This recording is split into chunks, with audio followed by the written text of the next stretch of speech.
Hello students good evening to all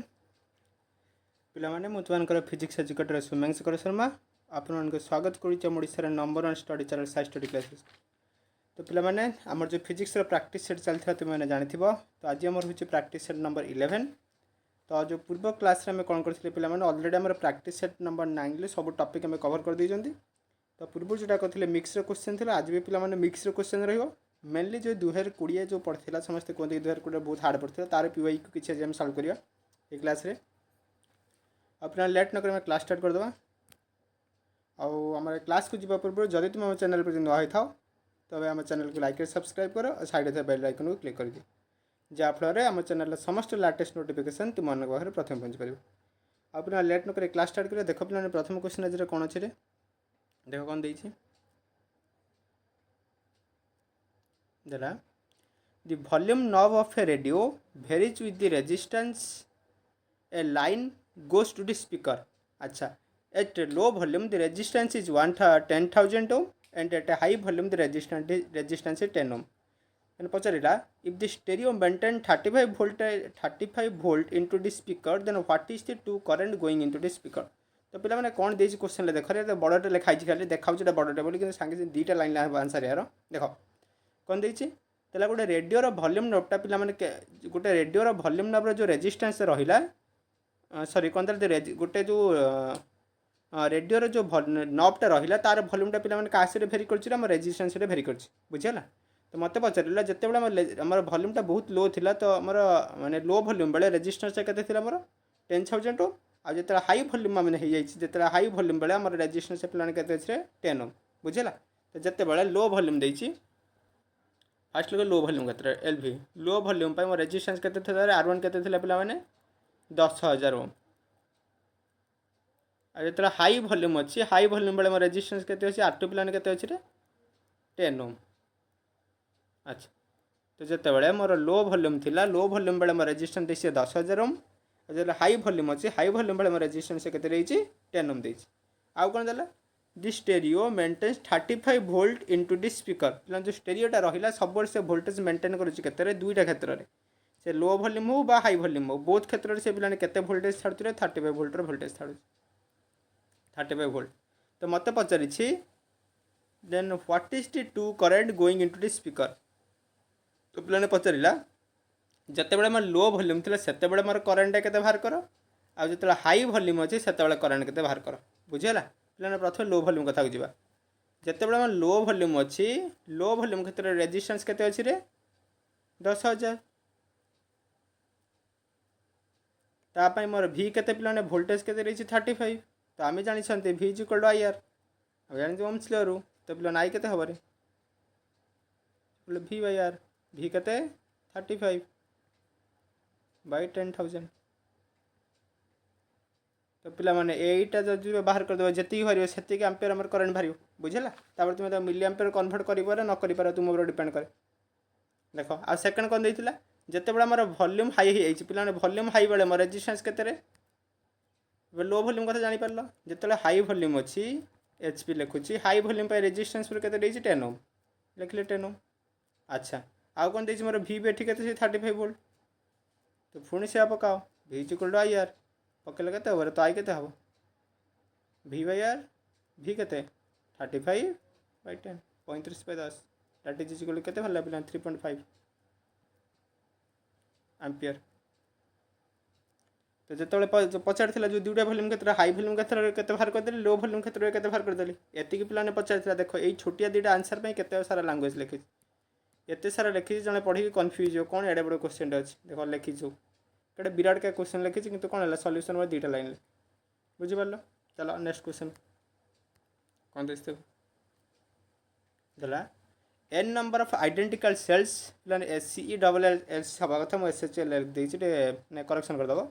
देला n number of identical cells are connected to form a battery पिला माने n टा identical cell माने identical mean तक internal resistance समान और तंकर EMF समान तो n टा आइडेंटिकल सेल को पिला माने कौन कर कनेक्ट कर बैटरी तैयारी करछि। तो पचारा when the terminal of the battery join directly then current I flows into circuit जिते टर्मिनाल को जॉइन करदे से करंट फ्लो है पे I करंट फ्लो है। तेज पचारा कौ कंडीशन आम करेन्टा मैक्सिमम हम बुझेगा। तो करेन्टा कौ क्षेत्र में मैक्सिमम हम पचार। तो पे देखा केमी सल्व कर। तो प्रथम क्षेत्र में कौन कहली रे अच्छा मत से n number of identical cell देछि कहली मन कर let EMF of each cell प्रत्येक सेल ईएमएफ केते रे मन कर कली बुझेला। आ प्रत्येक सेल इंटरनल रेजिस्टेंस मन कर आर जदि प्रत्येक सेल ईएमएफ मोर है पे कली इंटरनल रेजिस्टेंस केते आर। प्रथम सीरीज कथा देख जदि पे सीरीज रे कनेक्शन करी सीरीज कनेक्शन पर नेट ईएमएफ केते आसीबरे जदि मु एनटा आइडेंटिकल सेल को सीरीज रे कनेक्शन करी तो पिला माने नेट केते आसीबो सीरीज रे कनेक्शन करी नेट ईएमएफ पिला केते आसीबरे कली प्लस कली एन थर लिखियो जे एन इंटू कली लिखियो से भलिया नेट इंटरनल रेजिस्टेंस सीरीज रे पिला केते आसीबो एन इंटू आर बुझिला मोर नेट ईएमएफ पिला केते आसीबरे एन इंटू कली और नेट रेजिस्टेंस इंटरनल रेजिस्टेंस केते आसीबो एन इंटू आर बुझेला कि मु कौन कली पिला माने मते से देइछला एनटा आइडेंटिकल सेल को कनेक्ट करी कि से गोटे बैटरी तैयारी कला मते से पचारिथिला दीटा पचारिथिला कोन जाकु जतले टर्मिनल वोल्टेज जतले कनेक्ट कले सेतले आईएम अंडर करंट फ्लो हुए तबे से करंट मैक्सिमम हबा कंडीशन कोन माने ताको सीरीज रे कनेक्शन कले से मैक्सिमम हबो कि पैरेलल कनेक्शन कले मैक्सिमम हबो कोन पचारिथिला। तो प्रथमे मु चेक करछि कोन सीरीज रे कनेक्शन करी देखिबि कोन आसुछि तापर पुनी पैरेलल को जिबा। तो जदि आम सीरीज रे कनेक्शन करवा एनटा पे देख ये सेल थी एटा गोटे एटा गोटे एटा गोटे ये एन टा जब सीरीज रे कनेक्ट कर चलि तो पे नेट ईएमएफ केते हबरे आम पढ़ी when the EMF are connected in series then the net EMF टा ऐड कर दबा। तो नेट ईएमएफ केते सीरीज रे एन इंटू कली जेहेतु आइडेंटिकल बुझेला से तार इंटरनल रेजिस्टेंस भी ऐड हो तो आरएस केते हला एन इंटू आर। अच्छा तो पे जब नेट ईएमएफ मोर है नेट ईएमएफ मोर केते पाइले रे एन इंटू कली एवं नेट इंटर रेजिस्टेंस पाइले केते एन इंटू आर। तो पिला माने यही क्षेत्र में करेन्ट केते फ्लो हबरे आम करेन्ट जानछि current is equal to net EMF by net resistance. तो केते भला पिला माने sorry by net resistance net EMF केते पाइले रे एन इंटू कली by n into r n को जरी काटि दबा पिला केते पारे कली बाय आर बुझेला। तो पिला माने सीरीज क्षेत्र जते मैं कनेक्शन कले मोर एतिक अमाउंट करेंट फ्लो है बे चेक करिया पैरेलल जरी कनेक्शन करिया केते करेंट फ्लो होछि पैरेलल कथा भाबियो। अच्छा पिला माने पैरेलल क्षेत्र में मोर नेट ईएमएफ केते आसीबो रे मु तुम कहिछि parallel connection series connection difference जते पढैथिले सेठी कहिथिले सीरीज कनेक्शन मोर करेंट सामान रुहे आ मोर पैरेलल कनेक्शन वोल्टेज सामान रुहे। तो पिला माने मु जदी एई भला भाबरे एनटा सेल को जदी पैरेलल कनेक्शन करिवे रे एम जो कनेक्शन कर चलिए तो तार जो नेट ईएमएफ मत पचार सब नेट ईएमएफ पे कन्स्टाट रहा मनकर भी अमाउंट वोल्टेज मुझे दूसरी तो ये भी हम भी एटी भी हम भी एटी भी हम भी सब आड़े हम भी नेट भी पचारा तो पे आड कर सब के से भी हम बुझेगा नेट ईएमएफ टा हम से भी तो पे एटी मोर भी नेली बोली भी आसला तो पे मुझे कली जेहेतु गोटे सेल मोर इंटरनल रेजिस्टेंस कली तो पे जो पैरेलल एंड सेल को कनेक्ट करवा 1000 टा कर 1,00,000 टा कर सब कौन कन्स्टाट आसो बुझेगा। तो तार जो पैरेलल में कनेक्शन कले तो नेट ईएमएफ टा आसला पे मोर से कली आसो। अच्छा तो नेट रेजिस्टेंस केते हम नेट इंटरनल रेजिस्टेंस केते हम इंटरनल रेजिस्टेंस कौट आसला रे आम जानी सब सेल सेल सांगे पे सेल सब इंटरनल रेजिस्टेंस थाए मनकर इंटरनल रेजिस्टेंस सब आर यार भी से इंटरनल रेजिस्टेंस आर यार भी internal resistance R and so चलला बुझेगा। तो जदि मैंने पैरेलल कनेक्शन है पे ये गोटे कही बुझे रोचे मनकर दुईटा को कनेक्शन कली है कि दुईटा आइडेंटिकल जो इंटरनल रेजिस्टेंस को जब कनेक्ट करवा तो 1/r कैसे आसो 1/r डैश मन लिखुच 1/r1 + 1/r2 जदि दुटा सामान है जदि r1 r2 सामान है तो पे के हम 1/r + 1/r is equal to 2/r। तो पे माने मोर नेट रेजिस्टेंस के चलू r/2 तो जिते मुझे दुईटा कनेक्ट करुच्ची मो पे नेट रेजिस्टेंस के आस r/2 से जब मुझे एन टा जब कनेक्ट करी पैरेलल मोर नेट रेजिस्टेंस कैसे आसो r/n बुझीपार ना। तो एन टा सेल को जब मुझे कनेक्ट करी तो एन टा सेल तार नेट इंटरनल रेजिस्टेंस पे के r/n आसो। तो पे ये जोटा रहा तो यही क्षेत्र में मोर पे नेट ईएमएफ के आसला जिते मुझे एन टा सेल को पैरेलल कनेक्शन करदेली मोर नेट ईएमएफ पे के आसला से कली आसला लिखी गोटे मिनिट तो जितेबाला मुझे एन टाक कनेक्ट करदेली तो तापाई मोर नेट पिला केते आसला आरपी केते आसला आरपी माने net internal resistance in parallel connection केते आसीबो एटा आर बाय एन बुझिपाइले एबे तो या पे करंट केते फ्लो हबो तो I parallel is equal to करली बाई आरपी कहीं पिलाने भी इक्वल यार तो एटा पकई देबे एटा रहला करली आर बाय एन एन जदि ऊपर को पळैला केते हबरे एन करली बाय आर तो पिला माने जतले सीरीज रे कनेक्शन करथिले सीरीज कनेक्शन बेले मोर करंट केते मिलुथला रे करली बाय आर मिलुथला बुझला तो पैरेलल कनेक्शन क्षेत्र रे करंट केते मिललानी एन करली बाय आर पिला माने एन करली बाय आर टा बड़ ना करली बाय आर टा बड़ रे एन करली आर बाय बड़ तो पिला माने जतले पैरेलल कनेक्शन करिबा सेही क्षेत्र रे मैक्सिमम करंट फ्लो हो जोटा पचारिथिला मते पचारिथिला से को कनेक्शन रे मैक्सिमम करंट फ्लो हो तो माने को करंट जो को कनेक्शन रे मैक्सिमम करंट फ्लो होला रे पैरेलल कनेक्शन ले जतले पैरेलल कनेक्शन कले सेही क्षेत्र रे मैक्सिमम करंट फ्लो होला बुझिला बहुत बढ़िया प्रोब्लेम थिला जदि पिला माने बुझिला तो बहुत भल कथा जदि टिके डाउट रही जाइए किसी असुविधा नहीं पिला आउ थे रिपीट मारदेवे आराम से बुझी हम ना मत पचारे देखो तापर कौन क्वेश्चन देछि बढ़िया क्वेश्चन दे देखो पिला माने 3 नंबर क्वेश्चन अछि दला an iron chain lies on A rough horizontal table पिला माने 2020 शिफ्ट रे केवल तुम गोटे बेच में कष्ट आसला आउ कोटर में कष्ट आसी माने मॉडरेट लेवल क्वेश्चन से एटा पूरा माने कोन जो जेई क्वेश्चन आन के कॉपी मार देथिला नीट पीवाईक्यू जेई पीवाईक्यू ताकने खाली कॉपी मारथिला एमिति क्वेश्चन के आसे चांस नहीं एमती के आसोनी सब माने मॉडल लेवल से जमी क्वेश्चन कर अन्य प्राक्ट सेट गुड़ाक सेमती आसो ये जेहतु मोर पीवाईक्यू था मुझे करदेवा किसी गोटे ओभरअल एक्सपीरियंस रही ना जदि क्वेश्चन रिपीट करदेला तो तुम आराम से कर से कराऊँ देख कौन देती and iron chain lies on the rough horizontal table पिला गोटे रफ हॉरिजॉन्टल टेबल अच्छी से देख चित्रटा काटिक देखा यहाँ गोटे रफ हॉरिजॉन्टल टेबल ए रफ हॉरिजॉन्टल टेबल पर आम कौन कर गोटे आयरन चेन को रखी आयरन चेन बुझला तापर कौन देख देख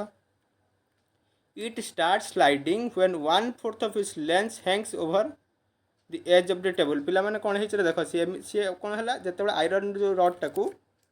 तापर रखी आयरन चेन टापर रखी से कौन है तल को खसी आसी एमती तल को खसी आसी तार केते अंश तल को पिला खसी 1/4 length over the edge of the table तार पिला माने केते अंश तल खसी आसी 1/4 अंश टोटाल पिला माने जेतिक थिला रे टोटाल लेंथ रो 1/4 अंश पिला तल को खसी आसी बुझिला टोटाल लेंथ रे जहाँ टोटाल लेंथ रे पिला माने एल हुए तो तार 1/4 अंश कौन है पिला माने तल को खसी आसी तेबे पचरेला find coefficient of static friction between them तो तांको भीतर कोएफिशिएंट ऑफ स्टैटिक फ्रिक्शन केते पचारि छ बुझिला तो पिला माने एटा टिके बुझिबर फल से टिके बुझियो भलो क्वेश्चन एट भल से चित्रटा करते बुझिपर अच्छा यहीटा पिला टेबुलटा थिला बुझला ये ऊपर मनकर रडटा एमती रखीदेल ये आयरन रड बुझला तो तार 1/4 अंश एफर्ट टी पलि आसी 3/4 अंश ऊपर अच्छे बुझला ये क्लीयर अच्छा जदि एति पिला बुझीपार तो मत कह पिला मन कर ये जो टोटाल रडटा थिला रे टोटाल रड्र मास मनकर केते थिला पिला एम बुझला टोटाल रड्र पिला मास केते थिला रे एम थिला तो पिला माने केते अंश तार तल को खसी आसी रे 1/4 अंश तो पिला माने जदि तार 1/4 अंश पिला तल को खसी आसिला तो जेतिक अंश तार तल को खसी तार पिला मासटा केते होर m/4 बुझी पाइल ना तो मोर यही जो टोटाल रडटा थिला टोटाल रड्र पिला माने जो रड ना कौन दीजिए रे चेन थिला जो टोटाल आयरन चेनटा थिला टोटाल आयरन चेन पिला मास टा मरला क्या एम मनकर एम थिला तो टोटाल मास बुझला तार कौन है 1/4 अंश तल को खसी आसी आउ 3/4 अंश ऊपर अच्छे बुझला तो पिला जेतिक अंश जदि 1/4 अंश तल को खसी आसला तो जेतिक अंश तल को खसी तार पिला मासटा केते होबे तार टोटाल मास 1/4 अंश बुझी पाइल ना तो यही जो तल को खसी आसी जी से हैंगिंग पोर्सन मास पिला के m/4 जदि 1/4 अंश तल को खसला ऊपर के अंश अच्छे 3/4 अंश बुझला तो जेतिक अंश तल को खसी आसला तार मास मोर m/4 आउ जेतिक अंश मोर ऊपर अच्छी टेबुल ऊपर अच्छी तार पिला मास के 3m/4 एति क्लीयर बुझीपारे ये अच्छा ये जो बुझीपारे तेज मुझे आगू जाऊँ आम आराम से बुझीपारे एवं इरेज कर दूसरी आगू जा एतिक पिला बुझीदेल जदि क्वेश्चन अधा तुम होगा एटा भी सही PYQ तार कॉपी पेस्ट मराई वीडियो। अच्छा तो पिला माने तो mass of the hanging portion hang portion लिख दूजे माने जी अंश तल को खसी जाइए तार पिलाने मास के m/4 आउ पिलाने वेट आम कौन जान weight is equal to mass into acceleration due to gravity mg। तो पिला माने जदि मोर जी अंश तल को खसी जाइए तार मासटा जदि मोर m/4 है तो पिलाने weight of the hanging portion केते होबे। तो weight of the hanging portion HP लिखि दूची पिलाने सेटा केते होबे mg/4 मास इंटू एक्सेलरेशन तो मास m/4 इंटू बुझीगला। अच्छा आउ पिलाने केते अंश तल को खसी जदि मोर m/4 अंश तल को खसीगला तो मास on the table above the table mass above the table तो टेबुल ऊपर आउ से चेन केते अंश रहिला 3m/4 रहिला। जदि 3m/4 अंश ऊपर रहिला तो तार वेट केते होरे जति ऊपर अछि तो वेट पिलाने केते होरे weight is equal to 3mg/4 बुझिला। तो जति अंश म तळ को खसी आसी मन कर एटा जदि मोर टेबुल हैला एति अंश ऊपर अछि एति अंश तळ खसी आसी ये जो तलू खसी आसी तार मास तार वेट है मोर mg/4 और ऊपर जी अच्छी तार वेट मोर के 3mg/4 ये बुझीपार ना बुझेगा ये। अच्छा तो पिला माने एबे कौन है देख तो जो एतिक अंश जो ऊपर रहा ये बुझीपाल एवं पिला एक टिके ऊपर को नौ देख आगे बुझे। तो मोर यहीटा जो मोर टेबुल है मैं कनसेप्ट अच्छे देहरे तो एतिक अंश मोर ऊपर को अच्छी बुझे। तो जी अंश पिला ऊपर अच्छी से अंश मोर सरफेस कंटाक्टर अच्छी जेहेतु एतिक अंश मो सरफेस कंटाक्ट रहा तो सरफेस नॉर्मल इलेक्शन पकाऊ बुझेगा। तो जो नॉर्मल इलेक्शन पकाउची तो पिला से नॉर्मल इलेक्शन भैल्यू केते तो नॉर्मल इलेक्शन जोड़ा पकाउची सी माने जो अंशटा ऊपर रहा जोड़ा तलू को होली जाए किसी पकाउनी बुझेगा ता कथा मुझे कहूनी जी अंश ऊपर अच्छी जी अंश ऊपर अच्छी सी के नॉर्मल इलेक्शन पिलाने पकाउची रे एटा क्या द्वारा काउंटर बैलेंस हो तल को जो वेट द्वारा तो पिलाने केते पकाउचे सी mg/सॉरी 3mg/4। अच्छा जदि नॉर्मल इलेक्शन भैल्यू मोर 3mg/4 है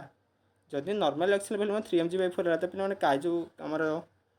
जो फ्रिक्शन भैल्यू केते आसीबरे अते फ्रिक्शन भैल्यू केते आनथिले म्यू इंटू n तो म्यू इंटू 3mg/4 बुझीपार। तो फ्रिक्शन भैल्यू पिलाने केते आसीबरे तो जीक अंश मोर ता ऊपर अच्छी तो जो अंशटा जो 3/4 अंशटा ता ऊपर रहा तापाई पिलाने फ्रिक्शन केते पड़ुची तो सी सरफेस उपर केते अमाउंट फ्रिक्शन पकाउची रे mu into 3mg/4 amount friction पकाउची बुझीगला। अच्छा पिला माने देख रे एबे टिके आउ टिके कॉन्सेप्ट बुझियो। तो एठी पिला माने टेबुल थिला तो 3/4 अंश ऊपर रही जाइए 1/4 अंश तल को पड़े आसी तो पिलाने जिते ये तल को खसुव ये जिते बड़े लुहा चेन अधा तल को खसुची तो पिलाने ये जो रहा ये ऊपर जो मासटा जो फ्रिक्शन फोर्स रहा ये मास और सरफेस भितर सी पिलाने कौन कर कपज कर बुझे ना। तो जेहेतु ये पिला माने जो डायरेक्शन पड़ुव फ्रिक्शन पिलाने यही डायरेक्शन पड़ुव सब कह जो डायरेक्शन मोशन तार अपोजिट डायरेक्शन फ्रिक्शन पड़े तो फ्रिक्शन फोर्सटा पिलाने कौन करुव ये मोशन को अपोज कर बुझेगा ना। तो आमर कौन हो आमर जिते बड़े मासटा पिलाने तल को आसी एतिक अंश तल को खसी जाइए पिला ये कौन चाहिए आहरी तल खसापी ये जो आहरी तल खसापी चाहिए ये तल खसबे के ये तल खसला मैंने ये अंश को टाण आउ अंश आगू आसला मैंने पछू पिलाने कौन पड़े फ्रिक्शन तो फ्रिक्शन कौन चाहिए सी तो आगू छाड़न धरिक रखा चाहिए बुझे ना बुझीपारे। तो पिला माने एठी जो तल को जो फोर्सटा पड़ुची एठी तल को जो फोर्सटा पड़ुची तो सेटा क्या द्वारा बैलेंस हो फ्रिक्शन फोर्स बैलेंस हो बुझे तो टिके कनसेप्ट अच्छे बुझे चेष्टा कर। तो यही जो तल को जो फोर्सटा आसूची पिला तल को टाणुच यही जो 1/4 अंशटा तल को खसुची क्या खसुची रे वेट ऑफ द mg/4 यही फोर्स जो खसुची बुझेगा। किंतु मु कौन कहली ये जो तल को खसब ये चेनटा अच्छे तो यही अंशटा तल को खसब ये भी आगू आसो बुझीपार ना। तो आगू आसला माने ये जेहेतु मोशन कला जो डायरेक्शन मोशन हुए तार अपोजिट डायरेक्शन फ्रिक्शन पड़े तो फ्रिक्शन कौन करेगा अपोजिट डायरेक्शन टाण छाड़बन बुझेगा बुझीपार ना। तो पिला माने एठी जो यही जो फोर्सटा है जो फोर्स से तल को खसुची से क्या संगे सामान हम फ्रिक्शन संगे सामान हम तो इक्वेट करवा से इक्वेट जब करदेवी तो ସେଇଟା ଆମେ ଯଦି ପିଲା ଇକ୍ୱେଟ୍ କରିବା ତ ପିଲାମାନେ କେତେ ହେବ mg/4 ସେଇଟା କାହା ସାଙ୍ଗରେ ସମାନ ହେବ म्यू इंटू 3mg/4 बुझीगला 4 को 4 काटी दियो mg को mg उड़ाई दियो उड़ाई देले म्यू केते पाइबो 1/3 जोड़ा पचार थिला अतएव कोएफिशिएंट ऑफ स्टैटिक फ्रिक्शन जो पचार थिला तार फिर हम पाइबो 1/3 बुझीगला बहुत इंपोर्टेंट क्वेश्चन थिला बहुत इंपोर्टेंट बहुत कॉन्सेप्ट भीतर अछि बुझी पाला ना आउ थे बुझे देबे पिला माने बहुत टाइम लागे बुझे जदि न बुझी पारे आउ थे पछरे हम कहि देबे हैला रिपीट ते मार देबो ज न बुझी पारे आउ थे कहि देबे आगु जाउ जिबा कारण पुणी रिपीट कले बहुत टाइम पड़े कारण 10 मिनट खंडे पड़ेगा गोटे क्वेश्चन देख 5 नंबर क्वेश्चन कौन देखिए ये भी गोटे गोटे पकई सेमती मैंने पूरा बेकारिया क्वेश्चन जो भाई क्वेश्चन पकड़ा कथा ना सेमती क्वेश्चन से पकड़ कौन कर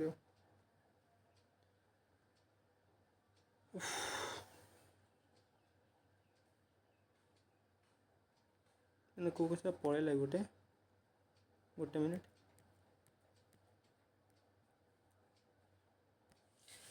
4 नंबर क्वेश्चन गोटे क्वेश्चन पड़े अच्छा अच्छा मुझे देखी 4 नंबर क्वेश्चन पड़े हो तो 4 नंबर क्वेश्चन गोटे बढ़िया क्वेश्चन है पड़े पछ देखा देख कौन देखिए 5 नंबर क्वेश्चन कौन देला a certain amount of force is applied on a mass m1 which gives an acceleration 6 metre per second square if the same amount of force is applied on a mass m2 it gives an acceleration 3 metre per second square बुझेला पूरा दीटा मास अच्छे देख एटा गोटे मास m1 एटा गोटे मास m2 बुझेला तो एक जदि मो एफ अमाउंट फोर्स पकाऊँ तो पे केते एक्सेलरेशन दूसरे 6 metre per second square acceleration से प्रदान करुँच यही m2 को जब मुझे समान अमाउंट फोर्स पकईली ये केते एक्सेलरेशन दूसरी पे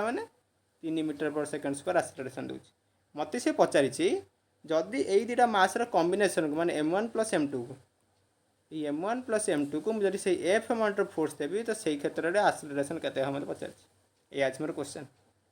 बुझेगा क्वेश्चन कौन ए सल्व कर देखो केम सल्व कर इरेज कर सल्व कर बहुत इजी आज पूरा इंपोर्टेंट इंपोर्टेंट कष्ट कष्ट क्वेश्चन दबे लगे दरकार कारण बहुत कष्ट कष्ट क्वेश्चन आज कर देख तो पिला माने जदि मोर मास m1 को जिते बड़े मुझे एफ अमाउंट फोर्स अप्लाई करुच्ची मत के अमाउंट एक्सेलरेशन मिलूँ 6 मीटर पर सेकंड स्क्वायर तो पे आम जान force is equal mass into acceleration m1 पर जी नबा m1 इंटू ए बुझीपाल ना अच्छा तो पिला माने मोर m1 केते हो रे F by a is equal a केते 6 तो एफ बाई 6 तो m1 मोर है एफ विभक्त 6 इक्वेशन 1 m2 कथा जब विचार ना m2 पाई कौन हम F is equal m2 into a बुझेगा तो ये जब आम m2 बाहर करवा m2 केते आसो एफ बाई ए तो एफ है मोर एफ को एफ रहा ए केते मोर 3 इक्वेशन नंबर 2 बुझेगा मत से कही जदि कॉम्बिनेशन को से फोर्स दवा तो कौन प्रश्न अनुसार F is equal to m1 plus m2 into a dash तो यही ए डैशटा के मत पचारि तो पिला माने तो ए डैश केते हो रे a dash is equal to F by m1 plus m2 तो ताको दी लिखा एफ बाई m1 केते F by 6 plus F by 3 बुझिपाल ना ताको यदि करवा तो केते हम इज इक्वल टू एटा जब आम सल्व करिया पे केते मिल जिवो हमको डायरेक्ट तर आंसर लिखि दोछि केते हबो आम Bharia 2 metre per second square एटा जब सल्व करिया तो आंसर आसो केते 2 मीटर पर सेकंड स्क्वायर बुझला बहुत सजा क्वेश्चन देला तो आम नेक्स्ट क्वेश्चन जी नेक्स्ट क्वेश्चन कौन अच्छे देखो देला देला how can a volt meter which gives full deflection at 1 volt has a resistance of 50 ohm can be converted into a milliammeter that can measure up to 120 milliampere तो पिला माने हमको बते से क्वेश्चन देछि गोटे वोल्ट मीटर जोटार माने power देछि केते 1 वोल्ट तार रेजिस्टेंस देछि केते 50 ओम ताको हम कन्वर्ट करिया गोटे एमीटर को जार पावर हैला केते 120 मिलिएम्पियर बुझेला तो पिला माने केमिति कन्वर्ट करिया रे जदि आमे वोल्ट मन रखिबो एटा गोटे वोल्ट मीटर एटा मन वोल्ट मीटर तो वोल्ट मीटर सांगे मुझे गोटे शंट रेजिस्टेंस को लगे पारालाल तो मुझे कौन करें गोटे आमीटर को कन्वर्ट कर दे पारि बुझीगला मनकर एस एस को मुझे पारालाल लगे जहाँफल से कौन है आमीटर को कन्वर्ट हो गला मत पचार कौन तो यहाँ ही पचार केमी कन्भर्ट करें कन्भर्ट कर गोटे सन्ट आम रेजिस्टेंस लगे जो सन्ट रेजिस्टेंस गोटे लगेद तो पारालाल बुझेगा तो ताकू जब आम पारालाल गोटे सन्ट रेजिस्टेंस लगेद वोल्ट मीटर सांगे से आम आमीटर कन्भर्ट हो जाए आमर कौन करार अच्छी जो सन्टा लगे से रेजिस्टेंस एस भैल्यूटा के बाहर करार अच्छे बुझेगा मुझे कहली कौन मन कर आई एम अंटर करेन्ट फ्लो होता बुझेगा तो आई गला पे ये डिवाइड होगा पारालाल कनेक्शन अच्छी करेन्ट डिवाइड हो गला आई वी एम अंटर करेन्ट ये भर मन बसला आई एस एम अंटर करेन्ट पुणी एठू एत आसला से आई एम अंटर करेन्ट बाहर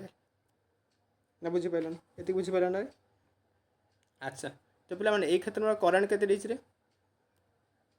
तो एबे कौन है ये गोटे आमीटर को कन्भर्ट होगा तो आमीटर को कन्भर्ट है मैंने आमीटर करेन्ट के आई के मोर 120 मिली एम्पियर देछि बुझीगला आउ जो वोल्ट मीटर रहा यार रेजिस्टेंस प्लान यार वोल्टेज के 1 वोल्ट आ तार रेजिस्टेंस प्लान के रेजिस्टेंस वोल्ट मीटर के 50 ओम जति है जब 50 ओम है तो पे जो आई भीटा के हम तो आई भी is equal to we know भी इज इक्वाल आई आर जब है तो भी बाई आर बुझेगा तो 1/50 1/50 आम जब पे करवा प्लान के गोटे मिनट 0.02 एम्पियर तो 0.02 एम्पियर एतिक आसो बुझेगा एटा को मिली एम्पियर को कन्भर्ट कर दे पारि कर किसी असुविधा नहीं एटा को मिली एम्पियर को जब एम्पियर कर कन्भर्ट कर आहरी सुविधा हो 120 इंटू 10⁻³ एम्पियर ताको तुम करवा तो 120 विभक्त 1000 काटिदेले 0.12 एम्पियर बुझेगा तो पे मैंने ये जो आई भीटा मुझे पाइल माने जो वोल्ट मीटर देखिए जो करेन्ट जाऊँगी तो वोल्ट मीटर जो केते एम्पियर करेन्ट पे फ्लो कर आई वी एम्पियर करेन्ट फ्लो कर तार भैल्यू मुझे पाइली 0.02 एम्पियर बुझेगा अच्छा एवं पे देख ये जो वोल्ट मीटर रहा आउ ये सन्ट रहा दिज पे पारालाल कनेक्शन होती ना आउ मुझे तुम मानक कही पारालाल कनेक्शन क्षेत्र में वोल्टेजटा सामान रुहे बुझेगा तो या एक्रेस पे वोल्टेज जी हम या एक्रेस भी वोल्टेज से हम जेहेतु मोर पारालाल कनेक्शन क्षेत्र में वोल्टेज मोर सामान रखुची तो पे या एक्रेस वोल्टेज मोर जहाँ हम या एक्रेस भी वोल्टेज मोर से हम तो पे या एक्रेस जो वोल्टेज बाहर करी पे भर आई वी एम अंटर करेन्ट जाऊँगी बुझला भर केते एम्पियर करेन्ट फ्लो कर आई वी एम अंटर करेन्ट फ्लो करुच्ची आ तार रेजिस्टेंस मनकर आर बुझला तो मुझे कौन लिखिपारि तो voltage across the voltmeter is equal to voltage across the shunt तो वोल्टेज एक्रेस वोल्ट मीटर के हम तो करेन्ट जाऊँगी I V into R is equal to I S into S बुझिपार ना अच्छा तो ये जब मुझे बाहर करी तो पे सन्ट रेजिस्टेंस भैल्यू के आसपे shunt is equal to I V by I S into R बुझेगा आटा कौन से जो वोल्ट मीटर ना तार रेजिस्टेंस अच्छा आउ टे चित्र को लक्ष्य कर पिला माने करेन्ट आई ये आसला डिवाइड होकर I V and I S होगला जदि मोर करेन्ट आईटा भांगिक I V and I S हो तो पे मुझे आई एस जगह के लिखिपारे आई माइनस आई वी तो जदि मुझे लिखी से तो I V by I minus I V into R बुझेगा आई वी के पाइच आई वी प्लान एवं बाहर करके आसले के 0.02 बाई करेन्ट के पाई 0.12 माइनस 0.02 इंटू रेजिस्टेंस आर के 50 वोल्ट एक सब जो गुणीदबा आम आंसर पाई पे खाली गुणिबार दायित्व तुम एटा भी कहने सार आम करदे बोली कारण सब करदे ये खाली गुणब गुणदेले तुम आंसर पाई सन्ट रेजिस्टेंस जोटा पचार तार आंसर मत मिल बुझेगा बढ़िया कटे ट्रिकी टिके नेक्स्ट क्वेश्चन बुझे नेक्स्ट क्वेश्चन बहुत ट्रिकी ट्रिकी कौन टाइम टेकिंग बहुत टाइम टेकिंग बेकार अंक सब पकई मैंने अंक पका जाए साधारणतः ये गोटे थर पड़ जाए आसबन के देख कौन देती ए फल्टी बालांस हाज ए अनबालान्सड आर्म पे गोटे फल्टी बालांस बालांस बुझीपार निकिति गोटे निकिति अच्छी जोटा कि भूल भाल अच्छे मैंने कौन से बालांसिंग कंडीशन ना however the beam on the horizontal when पांच आर एम्प्टी जितेबाला से पांच एम्प्टी थाए से पे हॉरिजॉन्टल ठीक ही थाए आउ कौन देखिए हाइवर the beams in horizontal when the पांच एम्प्टी अच्छा छाड़ if an object weight 12 gram on the when it is placed on one pan and 3 gram when it is placed on the other pan what is the true weight तो पे कौन देला रे ये गोटे निकिति अच्छी ए निकिटा भूल अच्छी बुझला यहाँ तार गोटे पान एट तार गोटे पान तो गोटे ऑब्जेक्ट को जो मुझे रखुची तार वेट के देखो से 12 ग्राम देखो आउ एठी जेतले देखुची सेति तार वेट से केते देखुची 3 ग्राम देखुची एठी देखुची ना 12 ग्राम एठी मोर देखुची 3 ग्राम तेबे पचरेला तार एक्चुअल वेटटा केते बाहर करो एक्चुअल वेटटा केते मते बाहर करिया देछि बुझला पिला माने एटा को एतले सॉल्व करिया सबुठु बढ़िया टेक्निक कोनले या कर दबो केते एटा मानकर x एटा मानकर y तो x प्लस y बाय 2 सीधा फॉर्मूला आ किछि भितर पसिया नाही तो कोन करिवो 12 plus 3 by 2 equal to 15 by 2 7.5 एति केस मान बुझला एति कर दो आ भितर किछि पसिया नाही तो ट्रू और जरि पसले हम जरि फॉल्टी बैलेंस रे क्वेश्चन आसिला गोटे फॉल्टी बैलेंस अछि तार 5 मान एम्प्टी अछन जरा गोटे पटर रखले से 12 ग्राम दोछि आ गोटे पटर रखले 3 ग्राम दोछि तो एमिति जरि पचरिला एई भला पके दो आसी जी मान बुझला चलो 10 नंबर क्वेश्चन मुंडा पूरा खराब कर दो time taking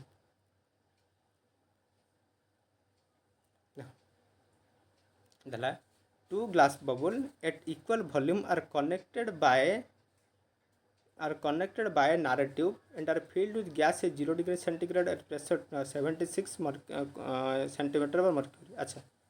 one of the bulb is placed at the melting of ice and the other is placed at a water bath maintained at 62 degree centigrade. Then पचारला the volume of the connecting wire is negligible then the new value of the pressure inside a bulb. पिलाने कौन देश देखरे एमिति रे bulb अछि बुझा भल से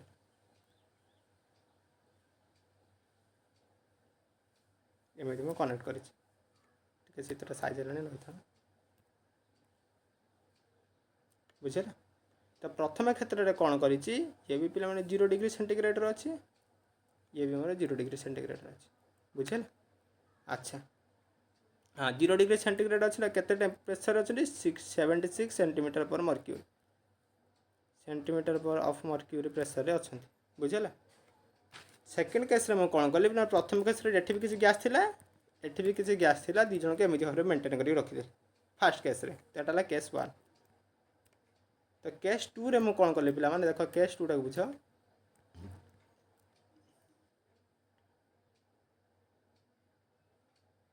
case 2 रे मु कौन कली एटा को सेतिक रे रखिली मेल्टिंग पॉइंट ऑफ आइस माने से 0 डिग्री सेंटीग्रेड गोटे पटु से 0 डिग्री सेंटीग्रेड रखिली आउ गोटे पटु केते टेम्परेचर रखिले 62 डिग्री सेंटीग्रेड रखिली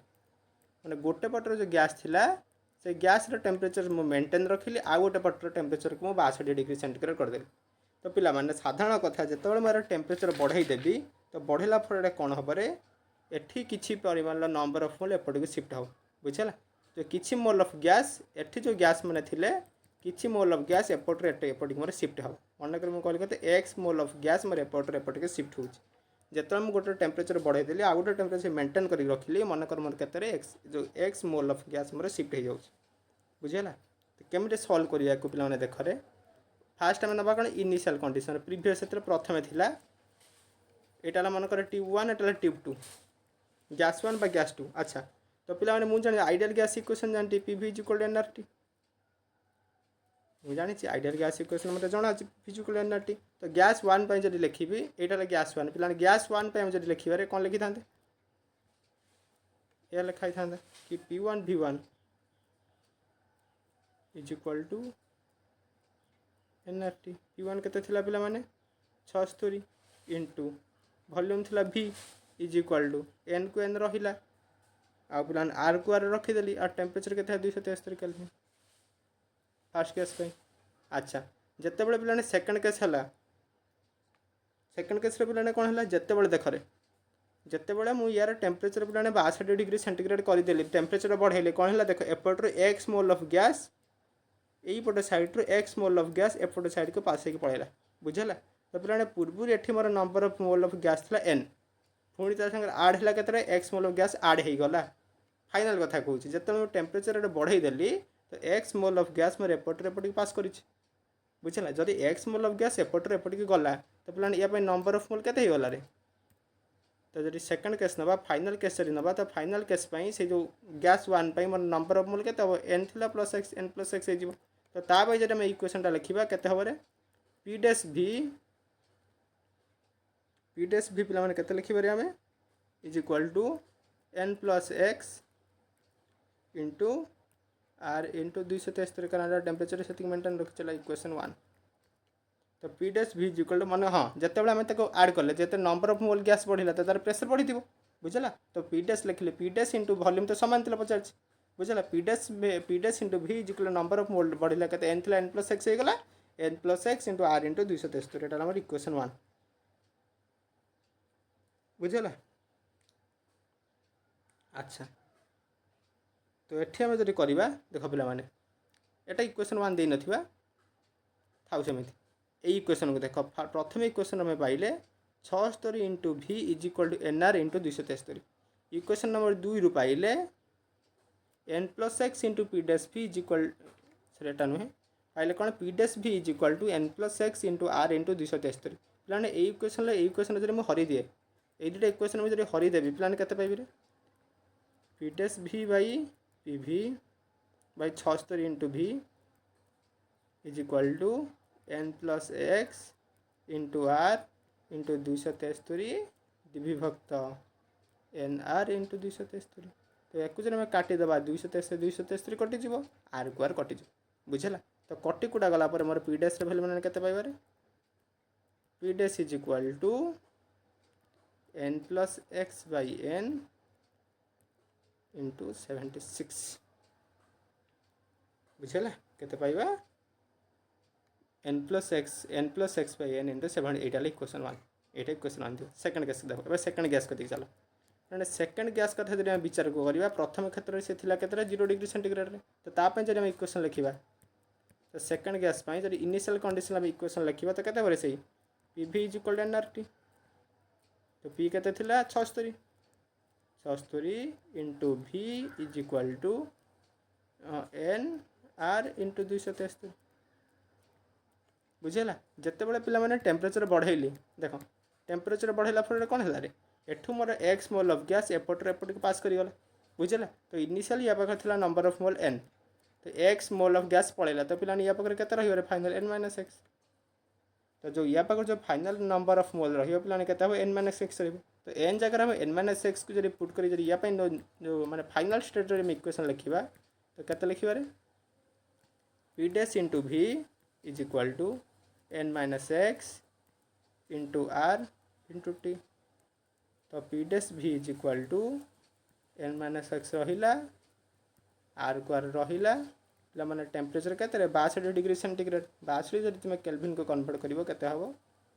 335 बोधे यस 335 केल्विन। एबे पिला ने कोन करे रे इक्वेशन लो इक्वेशन को हरि दबा जदी हरिबा केते पाइबा तो P dash v by P v is equal to n minus x into R into 335 by n R into 273 n R को आर कटिगला v को v कटिज तो पे मुझे पाइबे पी डैश पी डैश तो पाइबे मुझे तो पी डैश भैल्यू मोर एठू बाहर के पे n minus x by n minus x by n into p into 335 by 273 किंतु पिला माने पूर्व आम पी भैल्यूटा के आमको पी भैल्यू 76 मेंशन अच्छे तो एठ आम पी डैश के बाहर p dash is equal to n minus x by n into 76 into 335 by 273 एटा इक्वेशन 2 एटा आम इक्वेशन 2 पिला माने एठी जेहेतु मोर इनिशियल प्रेशर सामान थिला हला कि तो मोर फाइनल प्रेशर भी सामान रहिबो बुझला कारण से जो गैस जाइछि से गैस एपटर सेपट एपट मुंडरे सेपट मुंड को जाइछि आउ बाहर को गैस जाइनि बुझला। देखो गैस मोर जो पास करिछि सेही ट्यूब भीतर ही पास करूछि बुझला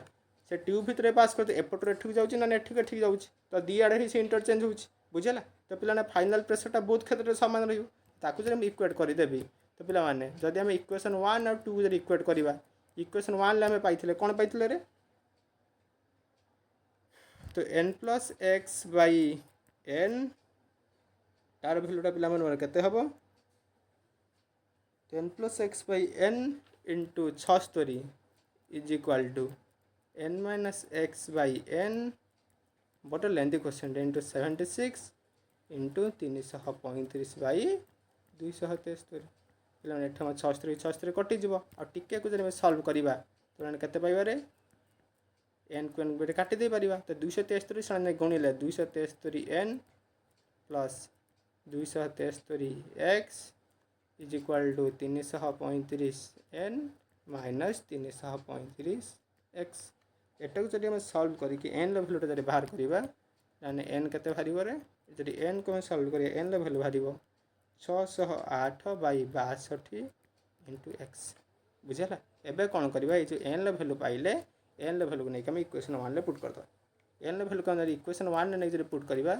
इक्वेशन 1 में कौन पाई P dash is equal to n plus x by n into 76 बुझेगा। आमको यहाँ पचार फाइनाल प्रेसर केते तो सहीटा बाहर कर तो केते हम पिला माने एन टा मुझे पाइल रे एन है मोर 608 by 62 two x plus x विभक्त 608 by 62 into x whole into 76 तो पे एक्स देख सब कमन जीव कमन काटिदबा काटा काटिक सल्व करदेला आंसर के डायरेक्ट लिखिदे तो आंसर आम लास्ट को आसो के 670 बाई 608 इंटू 76 केते आसोटा 83.75 ये आस फाइनाल आंसर बुझेगा। बहुत लेंथी क्वेश्चन थी इंपोर्टाट थी लेंथी थे कौन है इंपोर्टाट थी ये क्वेश्चन पे परीक्षा आसी मोर जो रोटा कहि जब एत बड़ बड़ क्वेश्चन देखिए लंबा लंबा कैलकुलेशन हम करनी पछक रखीदेव अलग क्वेश्चन करदेव पचर टाइम ये क्वेश्चन को आस कारण ये क्वेश्चन हो कारण यहीटा करूँ करूँ तुम 15-16 मिनट पड़े जब 15-16 मिनट गोटे क्वेश्चन पर नहीं गल तो आर क्वेश्चन के कर बुझे बेटर आगे से करदेव पे क्लास निहाती भाव भल लगी जदि कौटी बुझार असुविधा है पे आउ थे रिपीट मार दियो तापर न बुझीपारा तुम मतलब पचारे बुझे बुझे कौन नेक्स्ट क्लास रे जय जगन्नाथ।